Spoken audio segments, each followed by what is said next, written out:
नमस्कार दोस्तों, स्वागत है आप सभी का अपने YouTube चैनल एम के ज्ञान केंद्र में। साथियों, आज हम आपको ऐसे शख्स और व्यक्ति जो सफाई कर्मचारी यूनियन के अध्यक्ष हैं, जो बैकबोन यानी रीढ़ की हड्डी है सफाई कर्मचारी यूनियन के, अब आज हम आपको नंद किशोर जी ढिंडोरिया जी से मिलाते हैं और सफाई कर्मचारी भर्ती को लेकर उनका इंटरव्यू करते हैं कि कल जो 10 जनवरी को जो डीएलबी स्वायत्त शासन विभाग में ज्ञापन दिया जाएगा सफाई कर्मचारी भर्ती 2023 और 24 को लेकर, जो पहले 13,184 पदों पे हुई थी, फिर 6 अक्टूबर को विज्ञप्ति जारी हुई और 16 अक्टूबर से फॉर्म रीओपन थे, लेकिन 9 अक्टूबर को आचार संहिता लगने के कारण भर्ती स्थगित कर दी गई। पहले कांग्रेस सरकार थी, फिर 4 दिसंबर को राजस्थान में आचार संहिता जैसे हटाई गई, फिर प्रधान जी के द्वारा 5 दिसंबर को ज्ञापन दिया गया, लेकिन स्वायत्त शासन विभाग के द्वारा कोई कार्रवाई नहीं हुई। फिर 20 दिसंबर को इनके द्वारा ज्ञापन दिया गया, तो 7 दिन का अल्टीमेट था। उसके बाद जो सीएम आवास से इनको 10 सदस्यीय कमेटी बुलाई गई, लेकिन उसका भी कोई रेस्पॉन्स नहीं मिला। और फिर 4 जनवरी को जो मीटिंग रखी गई थी, उस मीटिंग के बाद इनका अंतिम और लास्ट प्रदेश व्यापी जो आंदोलन रखा जाएगा। कल 10 जनवरी को जो डीएलबी में ज्ञापन दिया जाएगा, तो जितने भी मेरे यूट्यूबर हैं, जो भी जहां भी जिस भी जिले से जुड़ रहा है, उन सभी से मेरी अपील है कि अभी आपको बताया जाए कि किस एड्रेस पे आपको आना है, कितने बजे आपको आना है। सभी ज़्यादा से ज़्यादा संख्या में पहुंचे और जो भर्ती है 24,757 की, वो इतने की न करके इसको 30,000 की किया जाए और जितने भी वाल्मीकि समाज हैं सभी को यहाँ पे नौकरी मिले, हर घर में हर परिवार में नौकरी मिले। तो सर, मैं आपसे भर्ती के बारे में पूछना चाहता हूँ कि कल जो भर्ती को लेकर आप ज्ञापन दे रहे हो, तो उसमें आपका क्या रहेगा? कल हम जो 13,184 सफाई कर्मचारी की भर्ती राज्य सरकार, पूर्ववर्ती राज्य सरकार ने निकाली थी, उसके संदर्भ में उसके बाद 11,757 सफाई कर्मचारी की भर्ती निकाली थी। उसके आवेदन 16 तारीख से भरे जाने थे, परंतु आचार संहिता लगने के कारण सफाई कर्मचारी की भर्ती की जो आवेदन प्रक्रिया थी उसको स्थगित कर दिया गया। आचार संहिता हटने के पश्चात हमने निदेशक स्थानीय निकाय विभाग को 5 तारीख को ज्ञापन दिया कि आचार संहिता हट गई है, कृपया करके भर्ती की प्रक्रिया प्रारंभ की जाए। तत्पश्चात हम सूबे के मुख्यमंत्री माननीय भजनलाल जी शर्मा साहब से मिले, उनको ज्ञापन दिया। मुख्यमंत्री साहब ने हमको आश्वासन किया था कि सफाई कर्मचारी की भर्ती की पत्रवाली को दिखवाकर उसका परीक्षण करवाकर अतिशीघ्र सफाई कर्मचारी की भर्ती की प्रक्रिया प्रारंभ की जाएगी। भर्ती की प्रक्रिया प्रारंभ नहीं की गई है। 7 दिन का हमने ज्ञापन दिया था, ज्ञापन की समयावधि खत्म हो चुकी है। समयावधि खत्म होने के पश्चात चूंकि जयपुर शहर में माननीय प्रधानमंत्री जी नरेंद्र जी मोदी जी का कार्यक्रम था, इस कारण हमने जो सफाई कर्मचारी की भर्ती के ज्ञापन के पश्चात जो कार्रवाई की जानी थी वो प्रक्रिया स्थगित कर दी थी।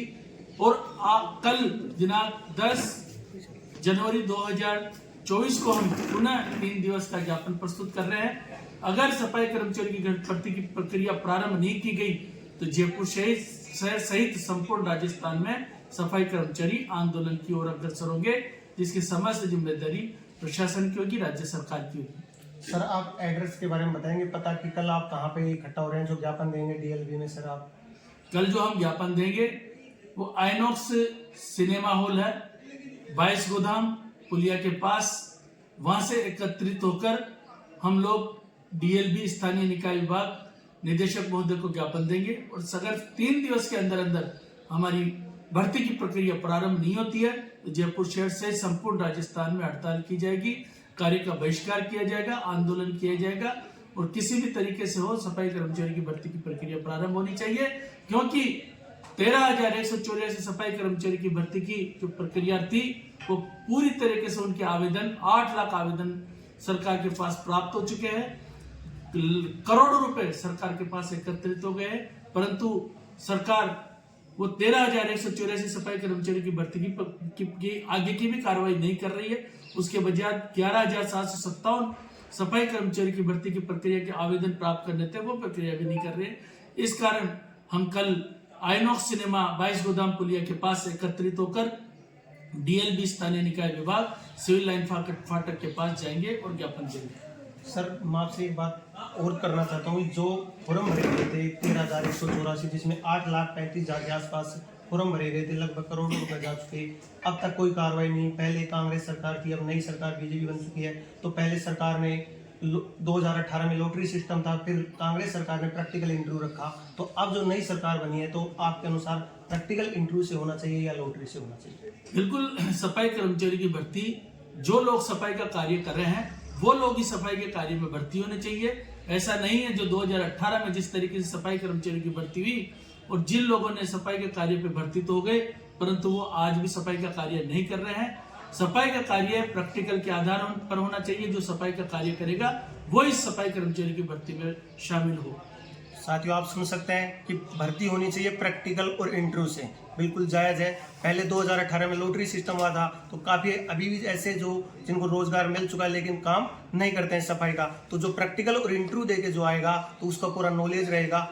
अब मैं एक प्रश्न लास्ट आपसे करना चाहता हूँ कि जो सफाई कर्मचारी भर्ती में जो अनुभव प्रमाण पत्र था, उसको लेकर काफ़ी अटकलें भी आ रही थी, इसका निजी संस्थानों का उनका लगे, तो आप इसके बारे में क्या कहना चाहते हो? सफाई कर्मचारी के जो अनुभव प्रमाण पत्र है, जिन लोगों ने पूर्व में कार्य किया है, नगर निगम, नगर निकाय, नगर परिषद, उन लोगों को प्रथम वरीयता मिलनी चाहिए, उन लोगों को प्रथम प्राथमिकता मिलनी चाहिए। क्योंकि किसी भी संस्था में, किसी भी विभाग में देख लीजिए, अगर सफाई कर्मचारी कोई भी पद की भर्ती होती है तो उस भर्ती में जो पहले काम करते हैं उनको बोनस अंक दिए जाते हैं, उनको प्रथम वरीयता दी जाती है, उनको प्राथमिकता दी जाती है। उसी तर्ज के ऊपर ये जो सफाई कर्मचारी की भर्ती है उसमें भी इनको प्रथम वरीयता दी जानी चाहिए। चाहे वो किसी भी समाज का कर्मचारी हो जिसने पहले पूर्व में कार्य किया, उसको प्रथम अनुभव के प्रमाण पत्र को वरीयता देनी चाहिए।